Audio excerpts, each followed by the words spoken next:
వీళ్ళంత మట్టుకి షాపుల్లో మీకు బిగ్ గ్రేడ్ క్వాలిటీ ఉంటుంది, ఎందుకంటే లేకపోతే డబ్బులు మిగలం కదా వాళ్ళకి. సో చూసుకొనుకోండి. అలాగే ఆన్లైన్లో కూడా వెళ్ళిపోకండి, ఆన్లైన్లో కూడా ఇలాగే ఉంటుంది. ఆన్లైన్ కూడా పెద్ద విచిత్రం ఏం లేదు.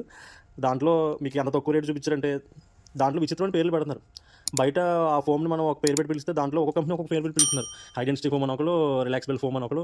అబ్బా మామూలు బయట చాలా మామూలు ఫోమ్లు కూడా ఎక్కువ వేరే వేరే పేర్లు పెట్టుకుని అమ్మేసుకుంటున్నారు. నా దగ్గర చాలా రిపేర్స్ వచ్చినాయి. కానీ చూసుకొని ఆన్లైన్ అనేది పెద్ద బెటర్ ఆప్షన్ ఏం కాదు నన్ను అడిగితే. 90 days 100 days ట్రయల్స్ ఇస్తున్నారు. పడుకుంటే అంటే ఇస్తారు, ఎందుకంటే మినిమం ఒక 100 రోజులు కూడా పరుపు లేకపోతే ఫోమ్ పరుపు ఎందుకంటే అది మీరు ఒక 5,000 కొనుక్కున్న పరుపు కూడా సరే ఒక 6 నెలలని ఈజీ బాగానే ఉంటుంది. ఓకేనా, 100 రోజుల్లో ఏముంది, 100 రోజులు మీకు మెప్పించాలని చెప్పేసి మీకు ఇచ్చేస్తుంటారు. దాంతోపాటు ఏమవుతుంది, క్రియేటర్స్ కొంచెం ప్రమోట్ చేసుకుంటున్నారు. ఏముంది, ఫ్రీగా పరుపు ఇస్తారంటే, వీడియో తీసి పెట్టారంటే, ఇంకొంచెం అమౌంట్ ఇస్తారంటే ఎవరు బెటర్ చెప్పండి. అమ్మ బరుపులు చాలా ఉన్నాయి, చాలా కంపెనీలు పెడుతున్నాయి. కానీ ఏం ఉండట్లేదు, మేము వాడివే వాళ్ళు వాడుతున్నారు, నేను వాడినవే వాళ్ళు వాడుతున్నారు. ఇంకొంచెం చెప్పాలంటే నేను ఇంకా